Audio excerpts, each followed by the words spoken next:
Okay. Yeah, I think we can get going.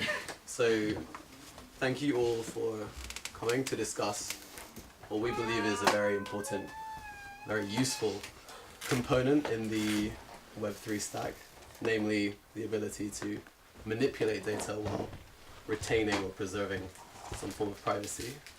I'm Arjun Hassard, so I'm leading product development, and Michael Egorov, I'm the CTO of NuCypher. We're going to do about 20 minutes or so just introducing concepts, diving into a pretty concrete use case that illustrates a lot of the benefits or the value of integrating NuCypher, and then Michael's going to take us through a demo.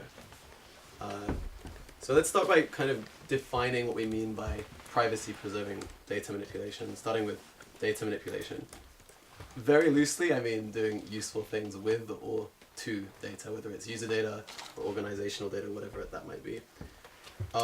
Things like getting data from party or user A to party B while party A is offline, so doesn't have to happen in their client. Efficient many-to-many sharing, i.e. like a group chat or other kind of communication application. Being able to grant read access scalably, so I guess you could describe that as mimicking the sort of capabilities that a central authority or key management system has in a scalable way. And then also things like querying databases directly, searching through data, comparing one data point to a larger set, and then perhaps some things that are a little more advanced, like training on data and then actually doing predictions with the output of that, the models. None of that is special. That's the important thing. This is what you could say is like what all end users will expect. So you'd just be fulfilling expectations by providing this kind of stuff, not doing anything necessarily special. In fact, I could say perhaps that it's not only end users that take this stuff for granted. Probably most developers outside of the blockchain community also take this kind of functionality for granted. It becomes special when you also preserve privacy simultaneously. And for the purposes of NuCypher and like our solution space, by privacy preserving we mean preserving the encrypted state of the data while you do all of that, all of those manipulations. Just to be clear, data manipulation is not an amazing term, because it kind of sounds like an adversary is manipulating, changing data in a manipulative way. I'm just using it as a catch-all term for all this stuff until someone gives me a better one. Another way to think of the privacy preserving part is that you're avoiding unnecessary decryption events. So if you're getting data from A to B, you're not decrypting it in the middle, perhaps on a server. Or if you're training a model on some data, you're not having to trust someone with the plain text version. Very briefly, I think we can go into this kind of offline if it's interesting to you, if you're developing that, but I think it's very important to examine what kind of privacy you actually want and why you are intending to maintain this encrypted state.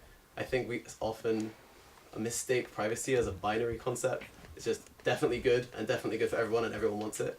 It's a very kind of textured value proposition, and it may be because you want to protect a journalist in an authoritarian regime, so it's sort of like a safety thing, or it could be something banal like saving citizens from financial crime, like happened with Equifax or the recent Facebook hack. It could be to do with influence and exploitation, so you don't want your users' data to be, the personality traits to be used against them so that they can you can win an election using that data. Or an interesting one, I think, particularly for the blockchain space, is preserving the value of data such that it can be sold. This is obviously, I suppose you could say like a familiar concept with regard to like organizations' trade secrets, but I think it's, as you'll see from the use case I go through, the privacy aspect, preserving the privacy of some data actually keeps the value of that data such that the user can monetize it. And then finally, in a more, I suppose, less subjective area, you have regulatory requirements that are related to privacy. So you have more of a continuum with discrete privacy costs and privacy requirements, where one thing is more illegal than something else. Okay, so the primary technology that we offer to preserve privacy while doing data manipulation is decentralized access control, and this is possible thanks to cryptographic primitives we developed, the most important being threshold proxy re-encryption. Before we get into that, I'm going to answer a question that I think we get a lot. It's maybe on your minds already, which is, what is the problem with basic public key cryptography? Why can't I just use what we already have and not have to plug into a network, a decentralized network? So let's walk through that quickly. We've got an Alice data owner, data controller, and her data is sitting somewhere encrypted. And we want to get it to someone else, so we decrypt it into plain text, or more often a symmetric key, and then we encrypt it again into a ciphertext that's decryptable by some designated recipient Bob. We can kind of do this for Charlie. We can keep doing this for as many people as you want, and that's fine. That's all easy to do. What really matters in this example, this super generic example, is where is this process occurring? Okay, if it's happening in Alice's client, then yes, you can assume that sort of trust minimized or trustless. You can make those assumptions because there's no point at which the plaintext is anywhere other than on the original owner's device. But this is a particularly unscalable way. It works for small scale sharing events, or the example I like to give is that if you're doing one-to-one, conveniently timed, irregular sharing in your applications, then this is completely fine. So if you were to send all your accounts, like your financial data, to your accountant once per year, this is good, right? You can do it. You can be online. You can get it into plain text and get it to the destination easily. What happens more often for like major systems that actually have lots of users and lots of edges between those users is that it's occurring on a server. Could be the server set up by the application itself, or it could be outsourced to a key management system like AWS's or Google Cloud's. And the problem here is, of course, you're trusting the manager of that server. It's a honeypot for hackers, and basically there's all manner of the concentration of power.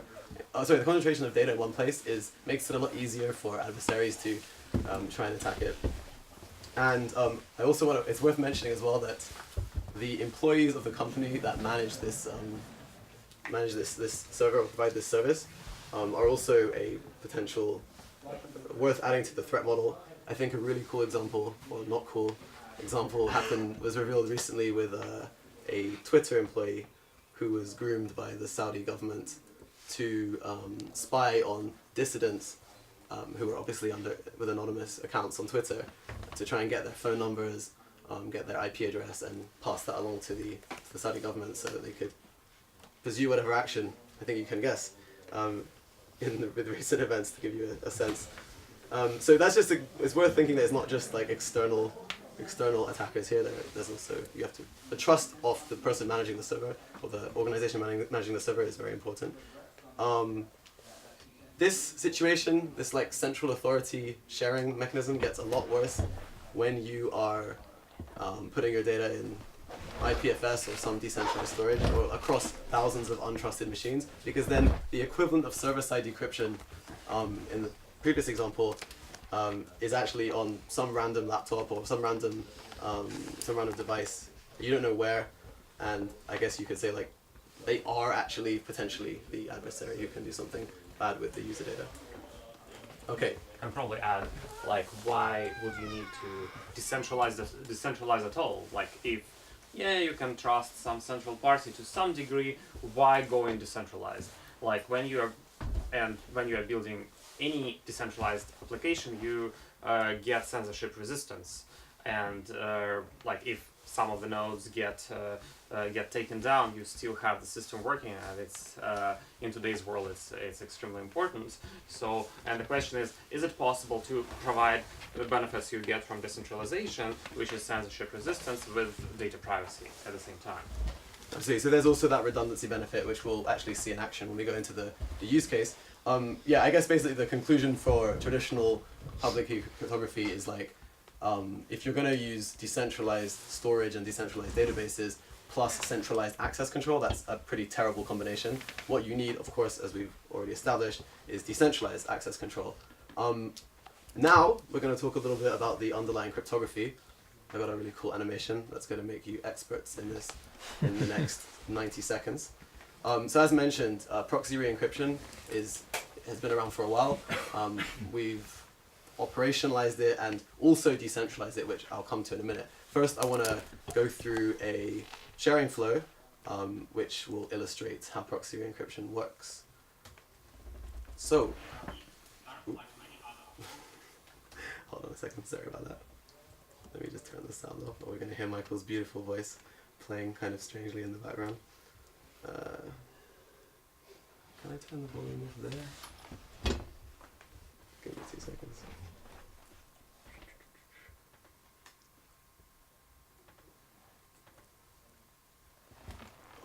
Can't you just turn it? Yeah, it's, oh yeah, I can do it on my computer, good point.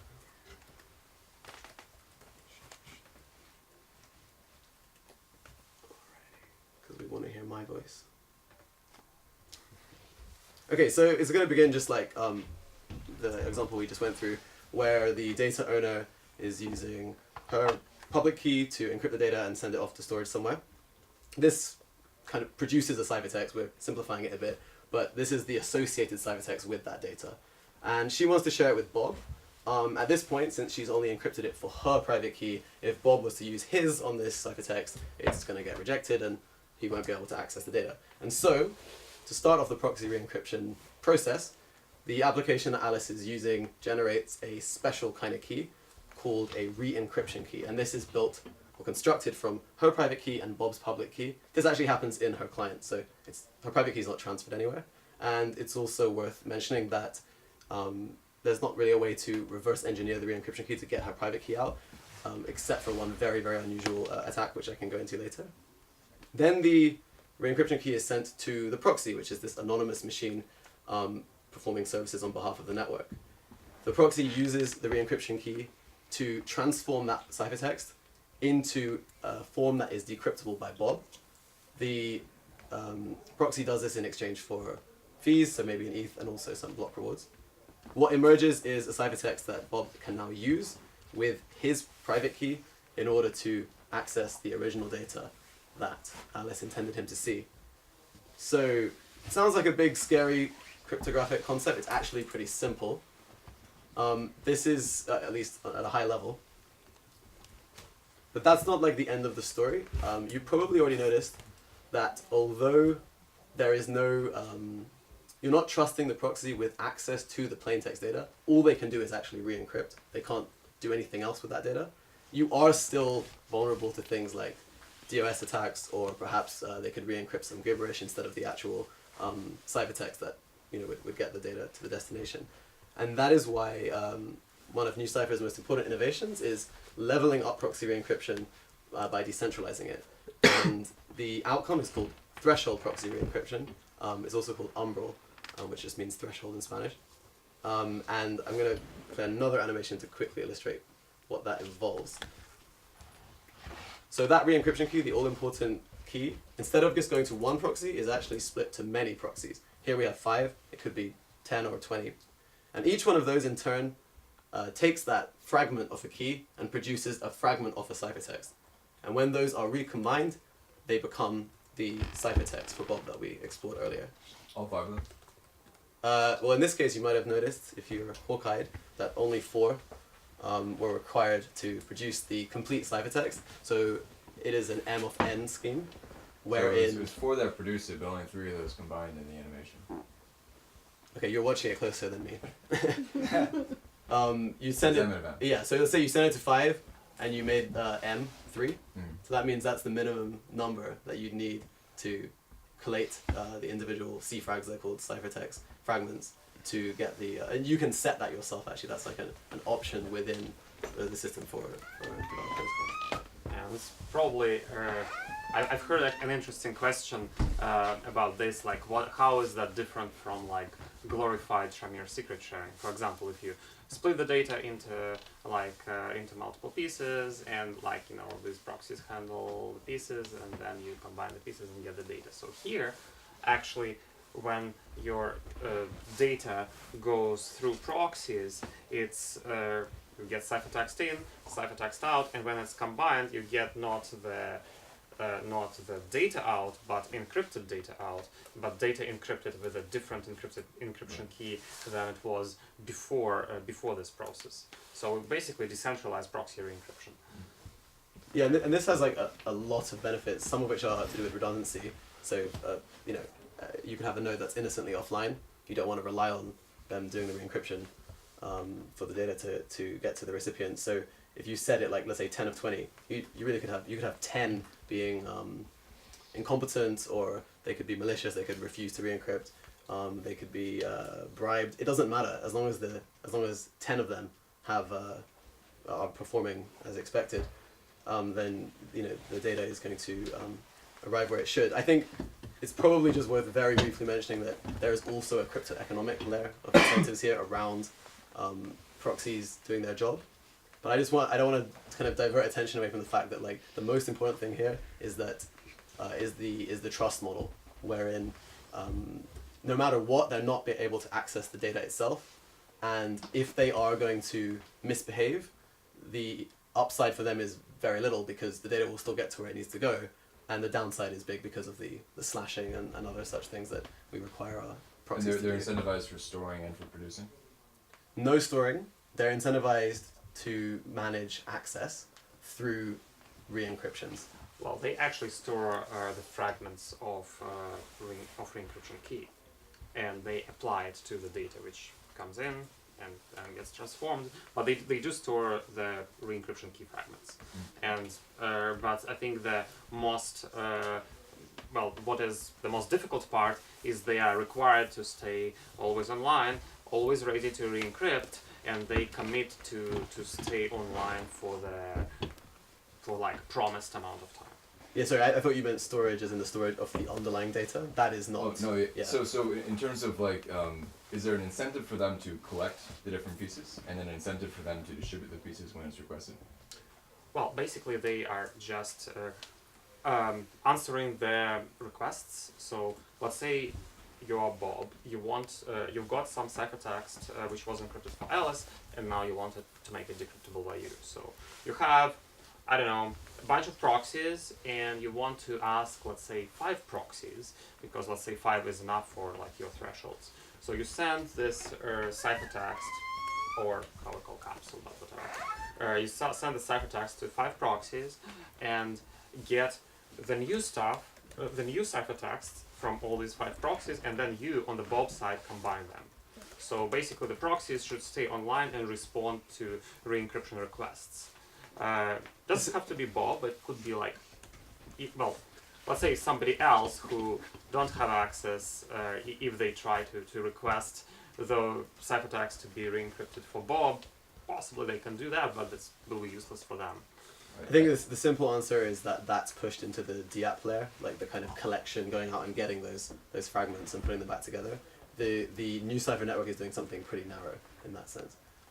They're not like you said, kind of going out and picking things up. They're just incentivized to update the permissions when the sharing policy states as such. Okay, we'll have time to go into some of those more details during the demo, because we're going to go through like a kind of end-to-end like code-oriented demo. I want to, just before that, I promise I'm going to shut up soon.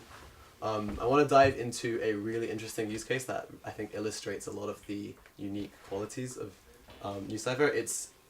It's based on a real partner user we have who's building this, called DataYum, and reality capture sounds like a really cool thing. It basically means groups of incentivized contributors to a common data set, so crowdsourcing basically, and there's a whole range of different applications that this framework can apply to. I'm going to start with one interesting one, which is autonomous vehicles. They're coming, right?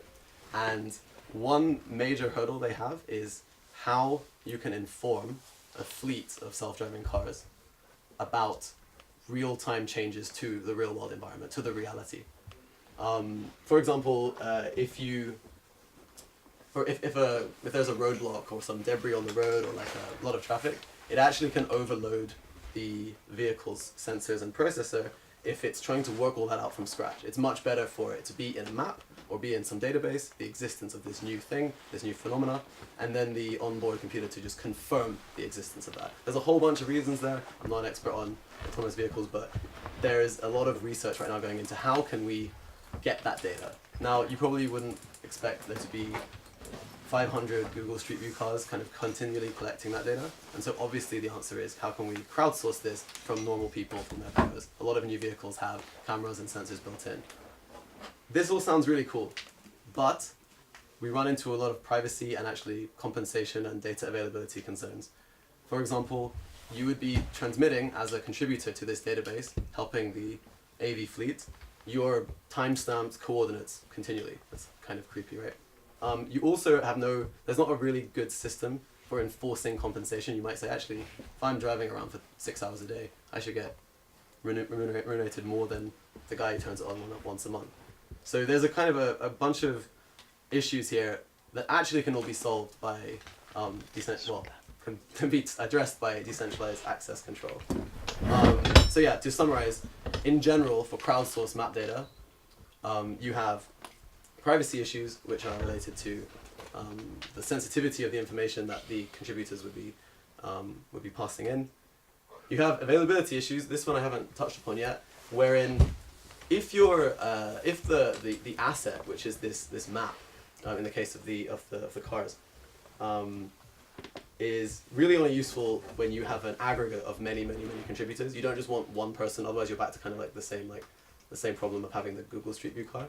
Then you don't want to have to wait for every single contributor to be online to approve access to new data they've created. This is actually the original Alice's client public key encryption problem, where if you didn't have someone managing access, some third party managing access, like a decentralized network, you would struggle to coordinate all of the contributors such that you could get all that data together and, for example, verify that the person who's detected a roadblock is correct through like 5 other people verifying it as well. So you have this like generally, like you could say, a data availability issue, and you also want to enforce compensation, like I said, which is generically we're going to call like a licensing thing. You want a transparent set of rules wherein you know that if you contribute this amount of data for this amount of time, you're going to get paid this amount. And just as a sort of sub requirement, there's revocation, where if someone who's buying the data hasn't paid for it, you want them to have their access revoked. It's a very perishable data set, so revocation is important to lose access to a continual stream from contributors. Just before I go into it, I just want to say, like, although like the car example and the map example is quite a vivid use case, and as I said, it's linked to a real partner we have. This set of requirements are actually very generic. You could apply it to like really exciting things like citizen journalism. You know, you're in a regime and you're reporting. You need all of these things. You might need to get paid. You need to be very, very sure you're not going to be outed.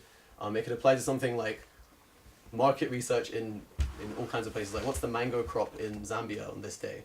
And it can also apply to somewhat banal things like parking spaces or other like map data. So there's a lot of I think this is a really interesting area to explore because it might be the next wave of cryptoeconomic participants. You know, the next concentric circle outside of miners. So it's cool to be useful to that.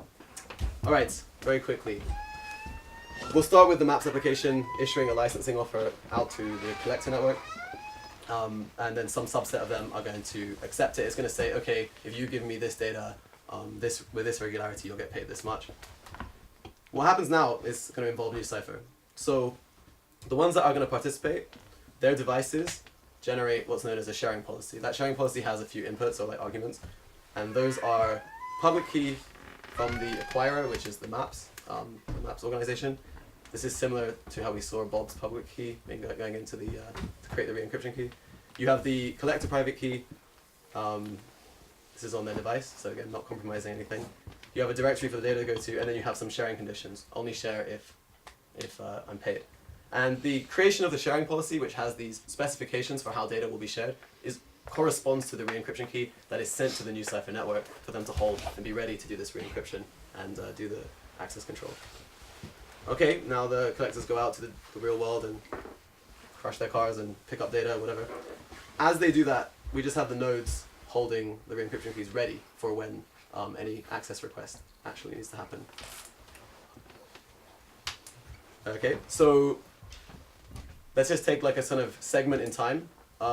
Some collectors have created new data in the last hour, and the map application wants to refresh their maps with any new data that's happened in the last hour. The collectors will notify the server. This kind of happens through a side channel. It's nothing to do with NuCypher. And the map server will then pay the collectors for that new data. Here, the nodes are going to get involved, and they're going to verify autonomously that that payment has happened. So this is kind of like a third party being able to, or like reliably enforcing that compensation is paid before they do anything, before they grant any access or give the map server the data that they need. Then the map server is going to send their access request. What happens now is that the new data that's been created in the last hour is encrypted using the sharing policy's public key. So it's basically added to that policy, added to the data directory for that policy. This actually can happen without the collectors even being online. There's a system that we've built for that, which I'm not going to go into. But this is kind of cool because the collector can basically go create the data, go offline, and be completely comfortable and reassured that they'll be paid and the data will get to the acquirer without them having to do anything, which is extremely helpful. What we get out of this are some ciphertexts that are have been created especially so they can be re-encrypted for the acquirer. Okay, this is the most important step. This is kind of what you were asking about. The NuCypher nodes, they've confirmed that the payment has arrived in the collector's wallet. They're going to take that re-encryption key that they were holding, one for each sharing policy, take the ciphertext they've been given, re-encrypt it into ciphertext B. This is for the acquirer. And the acquirer can now use their private key, decrypt it, get the new data, put it in their maps application. Everybody's thrilled, everybody's happy, and you couldn't have done a lot of that without decentralized access control. All right, so that's a really like a kind of a deep dive. There are a bunch of other generic use cases that the NuCypher system is particularly useful for. I'm not going to go into much detail on them, but self-sovereign systems, this basically means like where you have users that are very that have full control or full autonomy of the data. So a great example is like digital health data. They don't want to have it sitting on different servers. Maybe it goes to an insurance company, changes their premiums, whatever. It's just like they have to be totally sure that the only people that see that data are those that they share with. Group communication I already touched upon. The reason that NuCypher is useful here is because you would be encrypting on a per person basis as opposed to a per message basis.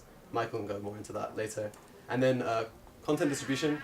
If you have creators producing content, again, we're kind of using that conditional sharing quality that NuCypher can bring to the table, wherein if you're like a video creator, you don't want people to see the content you produce until they've paid. So they're basically paying for the right to decrypt it, and that can, again, be enforced by the NuCypher network. Okay, I'm nearly done. These are just some examples of real projects using us. As you can see, there's a lot in the medical data management area on the far left. That would be sort of the sovereign data area. Just point out a couple other ones that are interesting.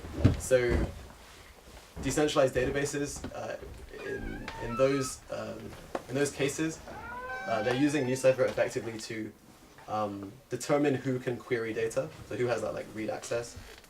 And the location data one, DataM, is the one we just went through. We have slightly misrepresented because they're focusing on a simpler maps data, but the framework is the same. We can dive into this offline, so I think I will hand it over to Michael to talk about another research area that we're excited about. Yeah, so since the talk was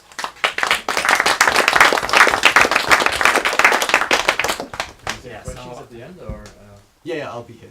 Don't worry. yeah, so since the talk is called about data manipulation, and we talked about only data sharing, so I guess we want probably to do a little bit more with the data. And we've been often asked if it's possible to go beyond sharing. And one of the things which was on our minds for a long time is fully homomorphic encryption. And basically what that is it is something which it's a method of encryption which allows to compute over the encrypted data without decryption.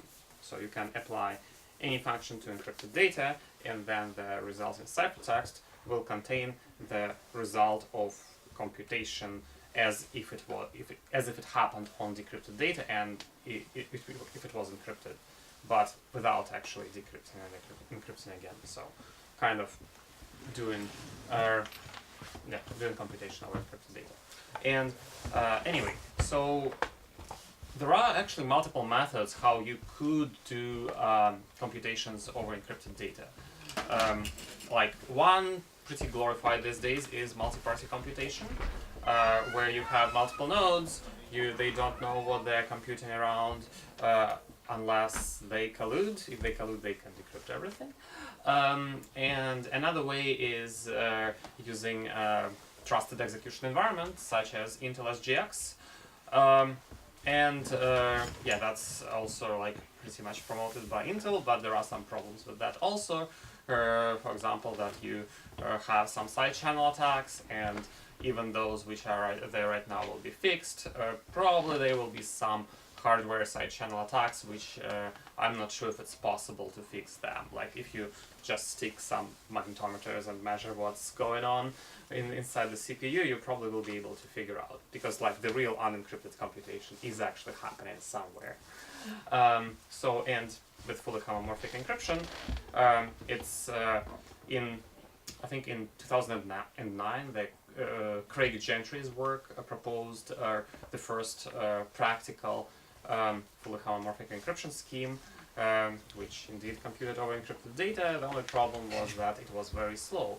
It was doing like 1 computation per second, like one bit computation or like 1 computation with numbers. So it's like not very fast at all.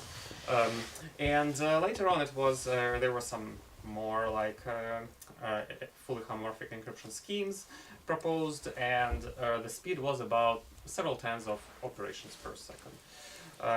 So what we've noticed in particular is that one of the schemes was using it was using fast Fourier transform which was the major bottleneck, and it was performed on a CPU. Apparently, it's possible to very well parallelize it on a GPU. So we've got we accelerated this library by a factor of 100. And we are at about 7,000 operations per second for fully homomorphic encryption right now, which I think opens up some interesting possibilities. So, so what you can do with fully homomorphic encryption? One thing we particularly hope for is maybe, although I'm not exactly sure, maybe it's possible to do privacy-preserving smart contracts. And why I hope it's possible, because for smart contracts, not necessarily you need high speed of execution, but you probably need data privacy, right? And it's a little tricky to do it with fully homomorphic encryption, but I think it's possible. And some pretty common use cases which are being explored is machine learning over encrypted data. For example, you can do like analysis of the DNA while the DNA data is encrypted, or like neural networks with encrypted data. For maybe you can do like fingerprint or face recognition while this fingerprint and face are encrypted. So basically stuff like that. Or like you can do things like linear regression. Maybe you analyze some financial data without whoever computes that being able to learn anything about what you are sending. So there are multiple applications to that. But we are particularly interested in like applying that in blockchain world, in the smart contracts area. Well, anyway, so this is the research currently. We have this new FHE library open source. So if you are interested to compute over encrypted data, although I will not touch that in the demo, you're you are free to go to NuCypher GitHub and check it out. And actually, I wanted to do to show like how you install and work with NuCypher network. And you can pretty much follow on your laptops if you want to. Right. So I will need some time to connect, and hopefully it will work. Fingers crossed. Yeah, I should point out that Kieran over there in the corner can also help you if you have some questions about the demo as we're going through it. If you don't want to ask the whole room, you're embarrassed, you can ask him, he's really nice.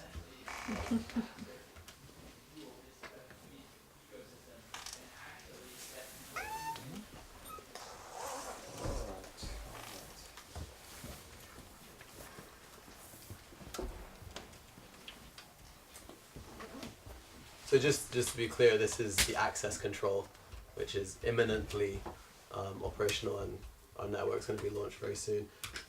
This is not the fully homomorphic encryption, which is still at a research stage. Yeah, and just to clarify, we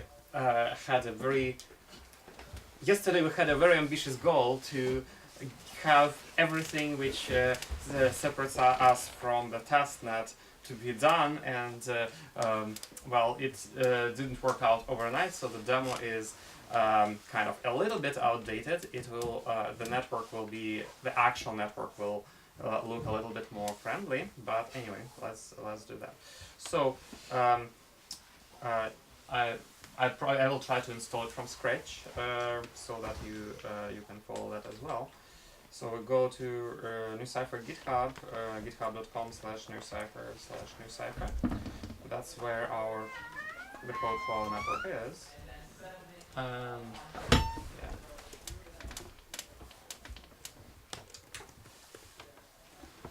And basically the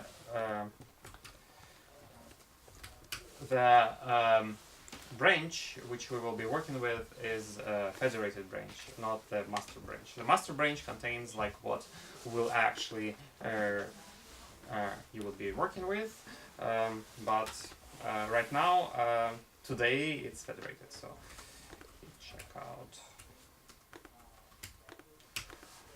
Right. So why federated? So our NuCypher network can run with blockchain in fully decentralized way, where you split trust between nodes using coins staked by nodes in the network.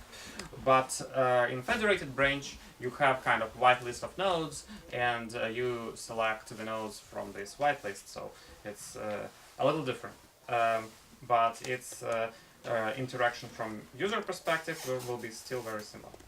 So yeah, so we checked out their GitHub repo, and we switched to federated branch. And now let's it's all written in Python. So let me just show you how to install this.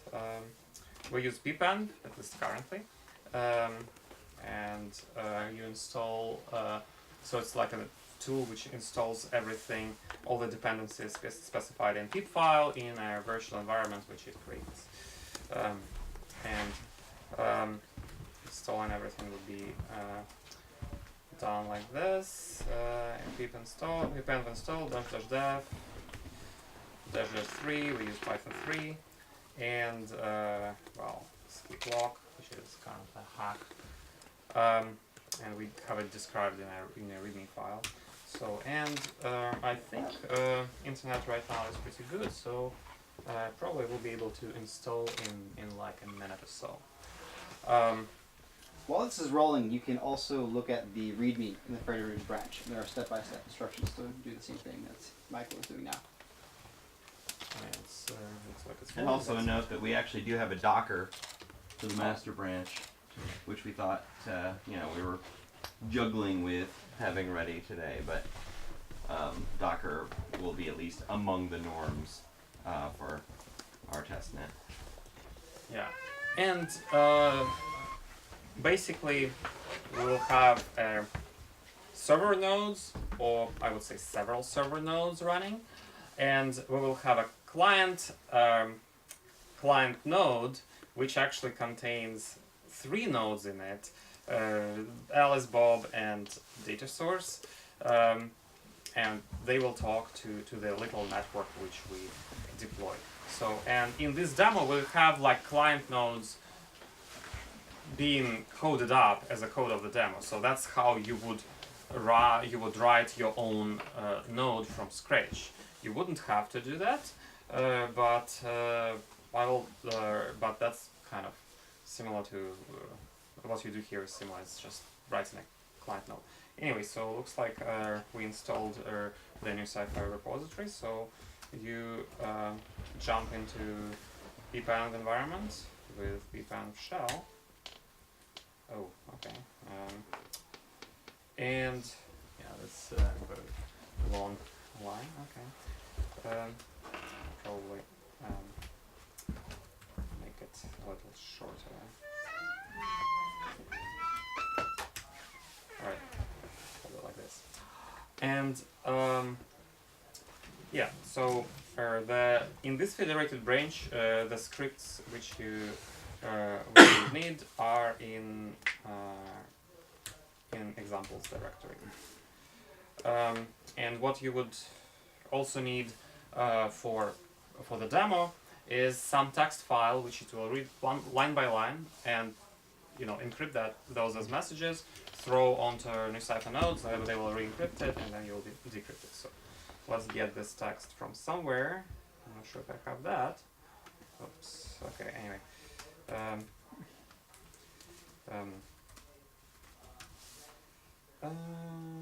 No, not here. Well, anyway, I will copy it from copy the Finnegan's Wake text, which we will use for this demo.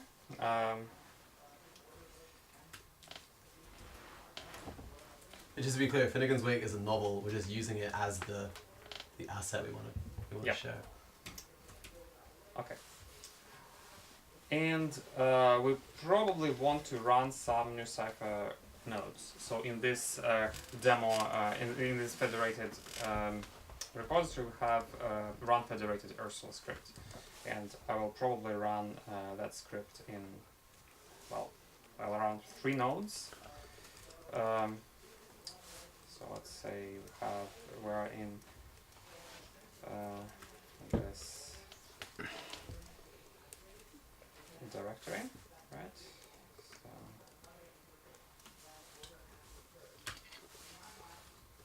and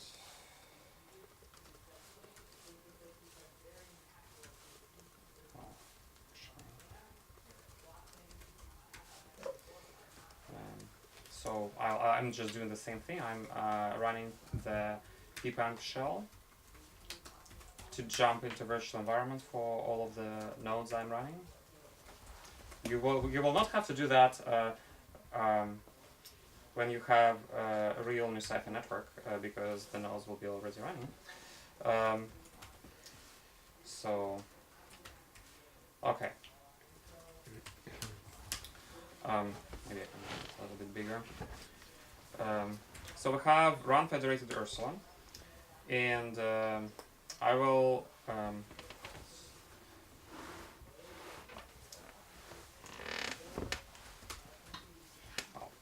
second. I'll make this a little shorter. Just while he's doing that, just to give some context, because we use multiple names for similar things. So the nodes are the proxies. I'm sure everyone's understood that. And Ursula represents the device that the proxy is using. So when we refer to Ursula, we're talking about the NuCypher network effectively, where you're going to send the re-encryption key and who's going to re-encrypt on your behalf. All right. So I'm running the first node, the first node in your NuCypher network on this local host though. And let's say on this host I'm splitting them by port numbers. and in reality we'll have different IP addresses.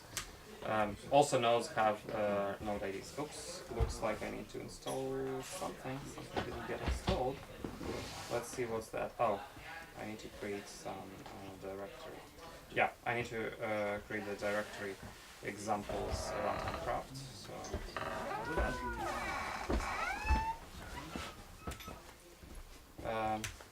Alright, so I've got the first node running. It has this node ID, and it cannot learn from any other node. So it tries to find other nodes on the network, but since it's the only node, it cannot really do that. But that is fine. In the other terminal, I'm running another script right like that. Federated Ursula, and I'm running it on a different port, but it's learning from the node, from the seed node, and it's initialized, and now it actually found the node it's learning from. So that node probably found this one as well. Good. And we want a little bit more nodes, so let's do the third node.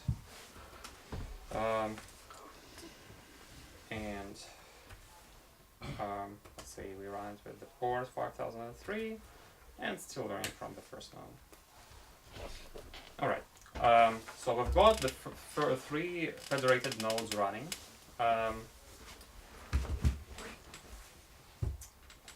And they're just doing their thing.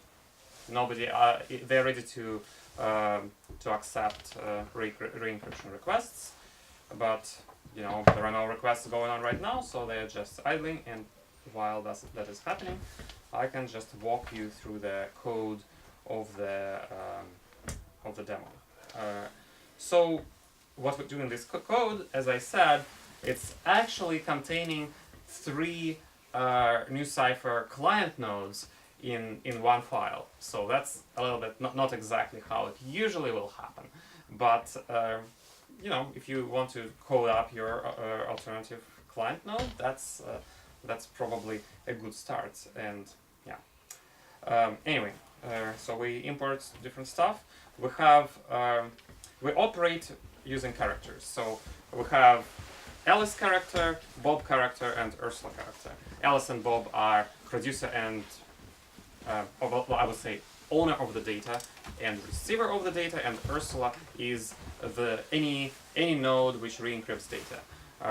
Of course, well, we use them for slides, but actually in our code we do use characters in the code just to make it more understandable. And another thing we have is data source, which actually means someone who encrypts data.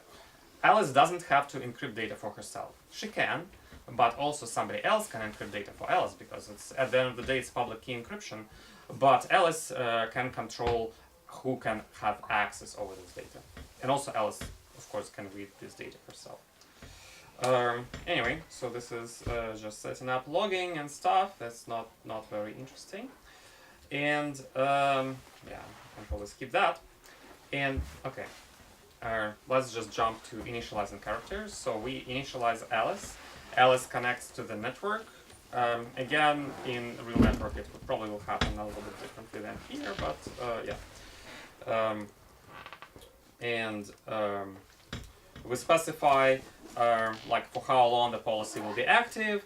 So it's time-based policy, and we specify M and N. So we require at least 2 nodes out of 3 to re-encrypt. And also we have this label thing.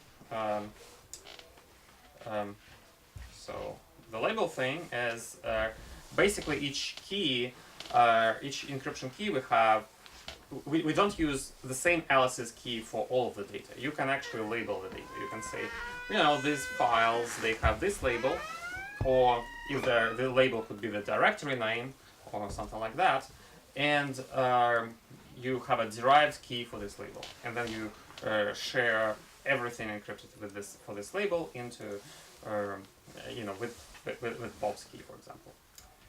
Anyway, and now we want to initialize Bob. So Bob can be initialized on a completely different machine.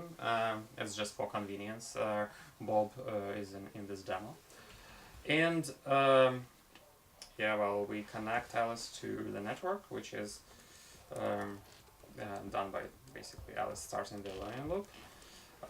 And now, actually, the thing which Alice is doing is granting permission to Bob. You probably can notice that I didn't yet encrypt any of the data, right? So, and you don't have to grant permission when the data is already there. You can grant permission even before that. What Bob will need to have is Bob will need to have Alice's public key to verify correctness of the encryption. But aside from Alice's public key, nothing from Alice is required anymore. So we can even remove Alice altogether, and Alice is not existent anymore. Even though there is no data yet encrypted for Alice, you can already remove Alice. And if you get something encrypted for Alice, it is already shared with Bob. So Bob can read the data, but Alice is not required. Alice was required only when she granted access to Bob. So anyway, yes, I probably need to make the font a little smaller. Oops. Just really quickly linking that to the real world use case, you could have this driver who's granted access to the Maps application and then just leaves their sensor on. And their sensor is effectively producing data that can be shared with the Maps application whenever it's produced. And as Michael says, the delegator doesn't have to be around actually creating a new policy. The policy is just there, it's like this bucket that stuff can go into, and it can end up with the recipient. So here Bob joins the policy, which means that Bob is ready to read the data encrypted for this label and encrypted for Alice's public key. Of course, provided that he has access granted. Now we just open the Finnegan's Wake text and just walk through all the lines in it. Well, this is just login stuff. And we have someone who is not necessarily Alice encrypting lines from Finnegan's Wake for Alice using Alice's public key, and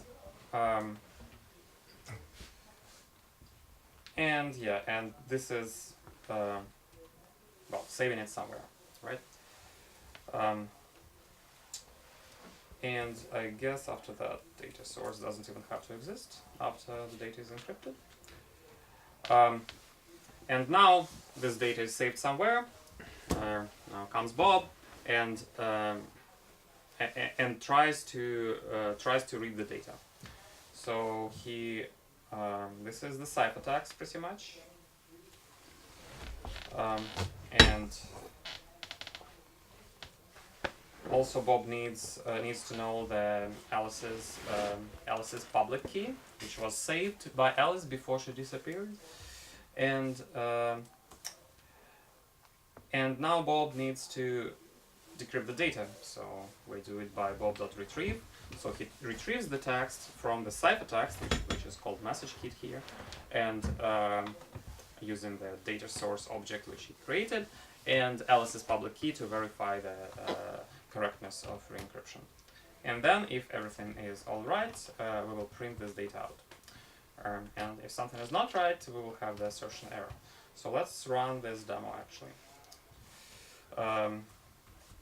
So we run Finnegan's Wake federated, and we do it with the Finnegan's Wake .txt, and we can connect to any of the nodes, and the demo will discover automatically all the nodes in the network, and will talk to the nodes where this policy is stored. So I'll connect to the second node, which is not the first ever node, but it doesn't really matter which node I connect to. Alright, so we've got All right, so we've got the result of decryption by Bob being printed out. So it's just Bob reading Finnegan's Wake and all the re-encryption happening on the side of NuCypher nodes. And we can probably even check what happens. So this logging by the nodes will not happen on real network. It's just for debug for us. But if on real network you don't want nodes to show you who they are re-encrypting data for and throwing that in logs, because otherwise this could be potentially used against Bob. So probably better not to save this information, although it doesn't contain anything super sensitive, but nevertheless. Anyway, so this is pretty much all I wanted to show today, and you can repeat that yourself. But in probably, I don't know what to say. Probably in a week maybe we will have something which is already either deployed testnet or at least testnet which you can deploy yourself if you want to. What I showed right now, it's something in the middle between 0 and testnet, like where you kind of coded up these client nodes yourself and connected to the nodes of NuCypher which you run. Anyway, so any questions? Just a quick question of clarification. In this case, Alice sent Bob a text file which contains a novel, right?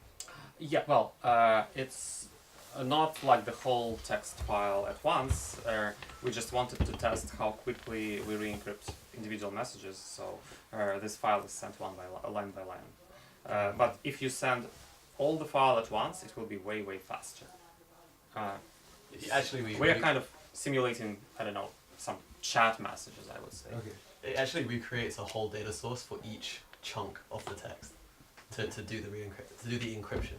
So it's kind of like per chunk we kind of go through everything. Yeah. So we try to treat this to simulate that this file just a stream of messages coming.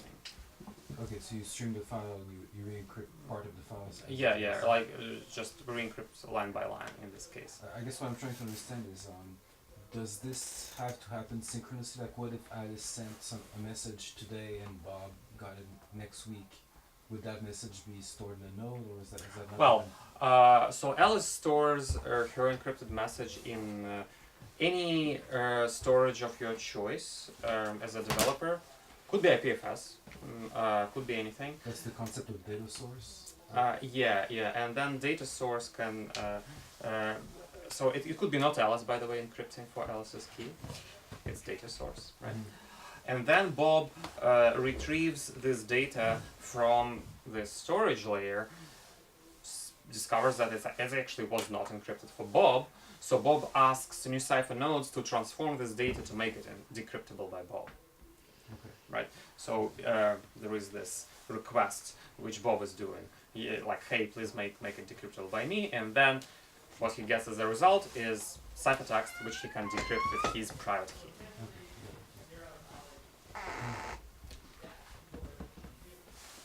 You mentioned at one point this idea about conditional payments, so Right. conditional decryption. Sorry, so we only real data sets that payment went through. Can you talk a bit more about that?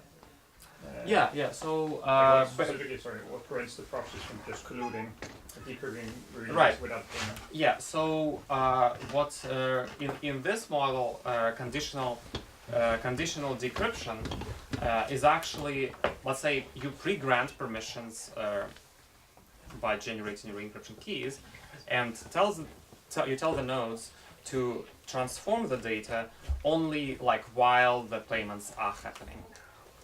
If the nodes collude, well, the worst they can do is to avoid applying this condition and to re-encrypt regardless, right? But they cannot decrypt themselves. They cannot grant access to any person of their choice. We are into the hour. Yeah. Oh. that attack I mentioned earlier, the collusion one, is only if they collude with Bob too. Okay. Without Bob, there's no access to plain text possible. Yeah, and yeah, I guess if you have more questions, we can chat over there. It looks like there are new talks.